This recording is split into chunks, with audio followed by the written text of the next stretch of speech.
भगत और भगवान।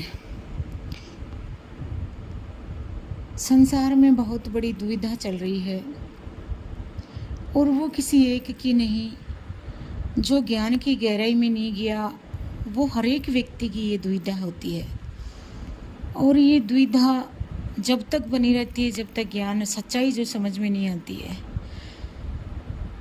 भागवत गीता को उठाकर देख लें या किसी अन्य जो धर्म को मानने वाले हैं, धर्म तो एक ही है, इंसानियत, और उसे धारण जिसने कर लिया इंसानियत को वो धार्मिक है।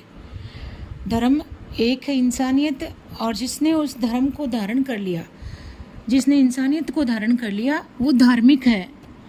और बात आती है आध्यात्मिक की, तो आध्यात्मिक वो है जिसने ये ज्ञान आध्यात्म का, परमात्मा के मार्ग पर जो ज्ञान प्राप्त किया है, वो ज्ञान अर्जन करना आध्यात्मिक, अपनी आत्मा को इतना चेतन बना देना, इस चेतना को इतना प्रकट कर लेना ही पूर्णतया आध्यात्मिक होना है। लेकिन जब हम ज्ञान की चरम बिंदु नहीं जान पाते हैं, गीता में भगवान श्री कृष्ण ने शास्त्र उठाकर पढ़ने वाले हर एक सनातनी को ज्ञात ही होगा कि ईश्वर एक है जो मूलतः निराकार है। जिसको ये बात समझ में आ जाती है उसके लिए केवल और केवल श्याम ही राम है, राम ही श्याम है, शिव ही सत्य है, शिव ही राम है, राम ही शिव है। हम कहते तो हैं कि भगवान शिव का श्रावण महीना है, सावन महीना भगवान शिव की लहरें उठ रही हैं, पृथ्वी ने श्रृंगार कर रखा है, धरती पे श्रृंगारित हो रखे हैं, चारों तरफ कोमल कोमल इस तरह से हरियाली छाई हुई है, तो सबका मन आनंदित होता है। और भगवान भोलेनाथ के रूप में हम प्रभु को, परमात्मा का गुणगान करके आनंदित हो रहे होते हैं।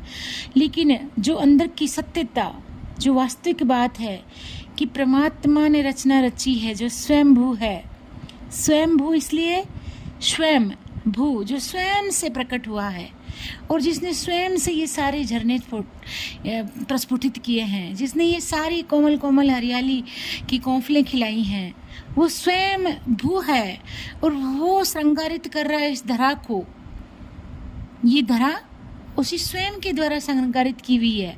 और ये जब श्रृंगार को देख करके हमारी ये आत्मा जो आनंदित होती है, तो हमें कहते हैं सावन की छटाएं छाई हुई हैं चारों तरफ, और फिर गुणगान भगवान का कर रहे हैं। लेकिन भोलेनाथ भी कहते हैं कि राम की गुणगान कर रहे हैं। राम के लिए कहते हैं कि द्वापर में राम बनकर आया, और त्रेता में राम बनकर आया, द्वापर में तो कृष्ण बन के आया, श्याम बन के आया। तो ये जो रूप से रूप निकलने की बात है, ये कहीं ना कहीं समझने की बात है कि जो भगवान श्री कृष्ण ने गीता में हमें समझाया कि मैं एक ही हूँ और मैं स्वयं निराकार हूँ, ये निराकार ही मेरा मूल रूप है। मैं युगों युगों के अंतराल के बाद भिन्न रूप में शरीर धारण में, शरीरों में प्रवेश करके आता हूँ, तो मुझे अलग अलग रूपों में मान लिया जा रहा है, बाकी मैं मूलतः निराकार हूँ। क्या कहा कुरुक्षेत्र के मैदान में अर्जुन को ज्ञान देते हुए, हे अर्जुन आप कौन हो और मैं कौन हूँ? तो अर्जुन कहते हैं मैं अर्जुन हूँ और आप मेरे सखा कृष्णा हैं। बोले नहीं अर्जुन, तू नहीं है और मैं नहीं हूँ।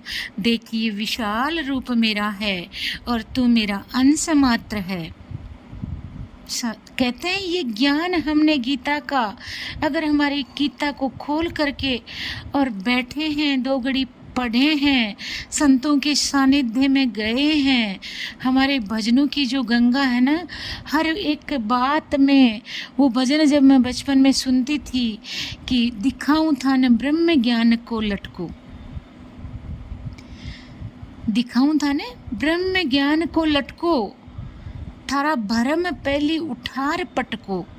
ये जो भरम मन में जो संशय हैं उनको उठा के पहले फेंक दो अंतर्मन से, उसके बाद ये ब्रह्म ज्ञान निराकार स्वरूप होना और इसका अंश मात्र होना और अपना वास्तविक स्वरूप देखना, ये समझ बन जाती है।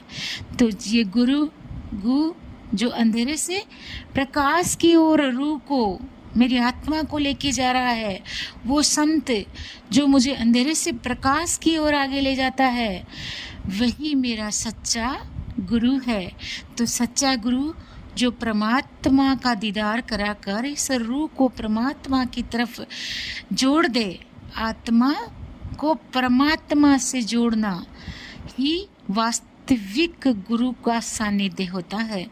और ये जब ज्ञान होता है तो फिर चाहे श्याम मंदिर में हूँ, चाहे राम मंदिर में हूँ, चाहे भोलेनाथ के मंदिर में हूँ, चाहे माँ अंजना के मंदिर में हूँ, चाहे हनुमान दादा के मंदिर में हूँ, चाहे गुरु चरणों में बैठा हूँ, चाहे मैं माता जी के मंदिर में बैठा हूँ, सब ही तू है, सब रूपों में ही तू है। फिर मेरा ध्यान, मेरा मन तुझ में रमण करता है और सारा सुख वही है।